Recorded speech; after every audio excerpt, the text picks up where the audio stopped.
নমস্কার বন্ধুরা, এক টুকরো বিদেশের আরেকটি ব্লগে আপনাদের সবাইকে স্বাগত। আজকের ব্লগটা খুব তাড়াহুড়োর মধ্যেই শুরু করলাম। সকালবেলা ঘুম থেকে উঠে তাড়াতাড়ি করে রেডি হয়ে দুজনে মিলে বেরিয়ে পড়েছি। এই যে আমাদের উবেরও চলে এসেছে। একটু হাতে সময় নিয়েই বেরোলাম, কারণ স্টেশনের কাছে যে ম্যাকডোনাল্ডস আছে সেখানে গিয়ে এই ব্রেকফাস্টটা আজকে করব। বেলা উঠে আর ব্রেকফাস্ট বানানোর সময় হয়নি। কিছু গুছিয়ে নিয়ে বেরোতে বেরোতেই দেরি হয়ে গেল।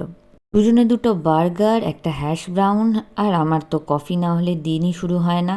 তাই কফির সাথে আজকের সকালটা শুরু হলো একটু মন খারাপ দিয়েই, কারণ এখানে বসে জানতে পারলাম আমাদের টিকিট ক্যান্সেল হয়ে গেছে। মন ভালো করতে বেরিয়ে গেলাম শপিংয়ে। দেখা হয়ে গেল এনাদের সাথে, একটু সেলফি টেলফিও তুলে নিলাম। হাতে এখন 1 ঘন্টা সময়, পরের ট্রেন আসতে এখন অনেকক্ষণ বাকি।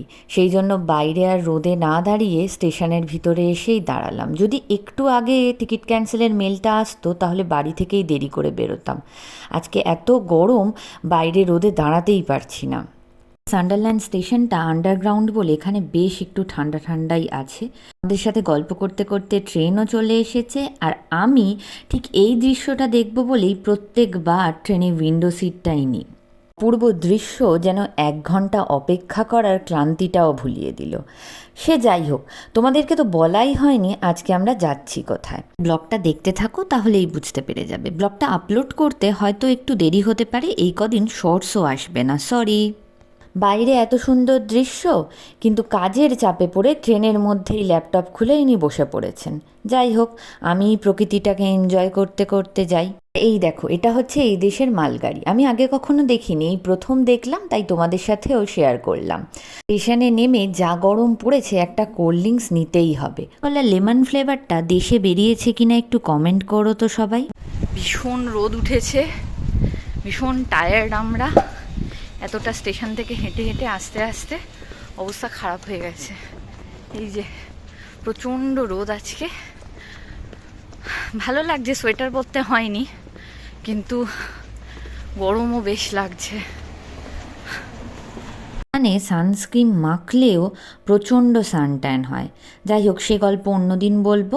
চলো, আজকে আমরা এসে গেছি আমাদের একমাত্র বাঙালি বন্ধু, তোমরা আশা করি এতদিনে ব্লগে সবাই চিনে গেছো, আমাদের কৌস্তব বাবুর বাড়িতে।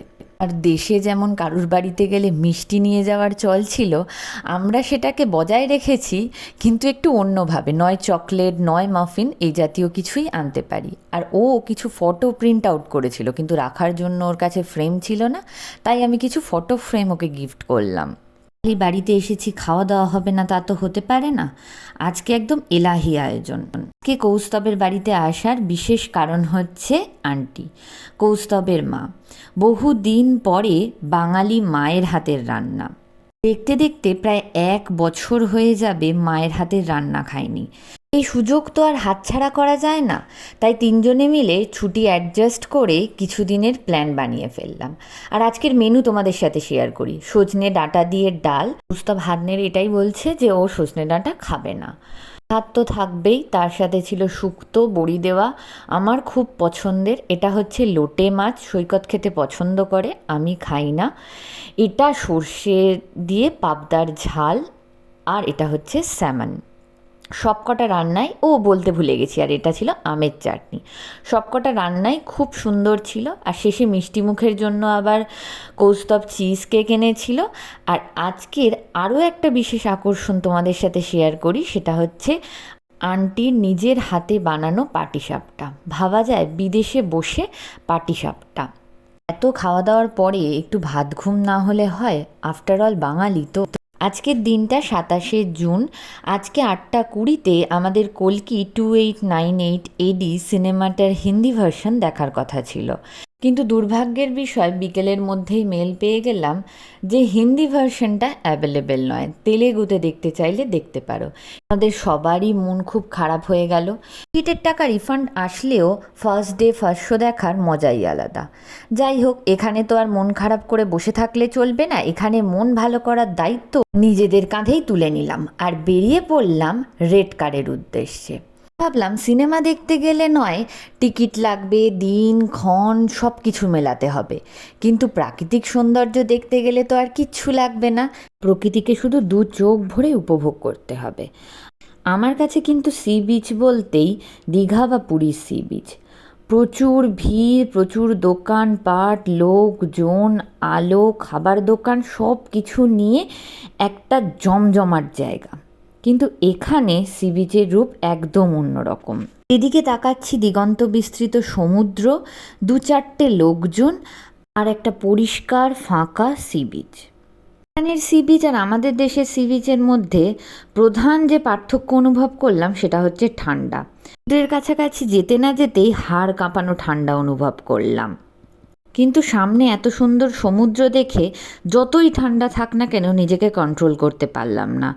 বুট খুলে জিন্সটাকে একটু গুটিয়ে নিয়েই দৌড় লাগালাম জলের দিকে। কিন্তু ওরে বাবা, নর্দার্ন সিয়ের জল যখন পায়ে লাগলো মনে হলো আমার পা দুটো পুরো জমেই গেল। বুঝতে পারলাম স্নান করা তো দূরের কথা, এখানে 10 মিনিট দাঁড়িয়ে থাকাটাই আমার জন্য বড় কঠিন হয়ে উঠছে। যতই ঠান্ডা থাকুক মন তো একেবারেই মানতে চায় না। তখন ঠিক করলাম মনকে বোঝাতেই হবে, দরকার একটা অন্য কারুর ভ্যালিডেশনের। সৈকতকে নিয়ে আসলাম। সৈকতও বলল সাংঘাতিক ঠান্ডা, বরফ গলা জল মনে হচ্ছে। শেষে মনকে বোঝালাম ঠিক আছে, সমুদ্রে স্নান করতে পারিসনি তো কি হয়েছে, সমুদ্রের ধারের মাছ ভাজা তো খেতে পারিস। আমি পুরী গেছি 13 বার আর দীঘা গেছি 2 বার। মনে তো একটাই ছবি আঁকা, সমুদ্রে স্নান করে উঠে আসবো, বালিতেই বসে থাকবে কোনো বৌদি বা কাকিমা, তার কাছেই মাছ ভাজা বা কাঁকড়া ভাজা পেয়ে যাব। ছোটোবেলায় প্রত্যেক গরমের ছুটিতে বা শীতের ছুটিতে আমাদের বাড়িতে ম্যান্ডেটারি ছিল একবার করে বছরে পুরী যাওয়া হবেই। জন্য পুরীর ছবি আমার মনে একদম খোদাই করা। কিন্তু এখানে এসে তো দেখছি সি বিচের একদম অন্যই রূপ। মাছ ভাজার দোকানের জন্য আপনাকে 10 মিনিট হাঁটতে হবে, আর তার বাইরে এসে দেখবেন লম্বা লাইন। যাই হোক, লম্বা লাইন দিয়ে আমরা কিনে ফেললাম এদেশের মাছ ভাজা। চলুন এবার সমুদ্রের ধারে গিয়েই আমরা মাছ ভাজাটাকে এনজয় করব। এই যে এটা হচ্ছে এদেশের মাছ ভাজা। বড় সামুদ্রিক মাছকে এইরকমভাবে ব্যাটারে ফ্রাই করা থাকে, আর তার সাথে থাকে কিছু আলু ভাজা। খেয়ে দিয়ে বাড়ি ফিরে টানা ঘুম লাগিয়ে পরের দিনের পালা। পরবেলা আন্টি বানিয়েছিল পাতলা আলু দিয়ে মাটনের ঝোল, তেঁতুল দিয়ে টক ডাল, গরম ধোয়া ওঠা ভাত, আর আরেকটা স্পেশাল জিনিস দেখাই, সেটা হচ্ছে পোস্তর বড়া। মাটন খেলে কি হবে, আজকে কিন্তু খেয়ে দিয়ে আর আমরা শুইনি। টিকিট কেটে চলে আসলাম সিনেমা দেখার জন্য। একবার ক্যান্সেল হয়েছে তো কি হয়েছে, আমরা কিন্তু হার মানব না, আমরা সিনেমা দেখেই ছাড়বো। কালকে যেই রকম রোদ ছিল আজকে সেই রকম ঠান্ডা আর প্রচণ্ড হাওয়া দিচ্ছে। ইউকের ওয়েদারকে আপনি কোনোভাবেই প্রেডিক্ট করতে পারবেন না। সকালেই টিকিট কাটা ছিল, তাই টিকিট কাটার কোনো ঝামেলা নেই। এইবার শুধু সময় মতো সিনেমা হলে পৌঁছে যেতে পারলেই কাজ শেষ।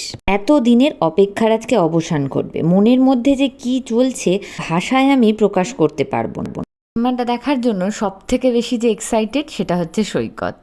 মেয়েরায় নিজের অনুভূতি ভালো করেও প্রকাশ করতে পারে না, তাই আমিও জোর করলাম না। সিনেমা হলে বসে ভালোভাবে ছবি টবিও তুলে নিলাম। শুরু হয়ে গেছে, এইবার ইন্টারভ্যালে কথা বলছি। পার্ট দেখা হয়ে গেছে। পুরো সিনেমা না দেখে আমি এখন কোনো কমেন্টসই করব না। এটুকুনি বলতে পারি প্রত্যেকের অভিনয় খুব সুন্দর লেগেছে। তাহলে 10-15 মিনিট মতো সময় ছিল, তাই চলে আসলাম ওয়াশরুমে। ওয়াশরুমের আয়নাতে একটুখানি কায়দা মেরে ছবি তুলব না তা তো হতে পারে না। যাই হোক, সিনেমা নিয়ে আলোচনা করার ক্ষমতা আমার নেই, শুধু এইটুকুনি বলতে পারি সেকেন্ড পার্টের অপেক্ষায় থাকলাম। তাই এই ভিডিওটাকে আজকে এখানেই শেষ করছি, আবার দেখা হবে পরের ভিডিওতে। তো ভালো লাগলে চ্যানেলটাকে সাবস্ক্রাইব করে দেবেন। Thank you.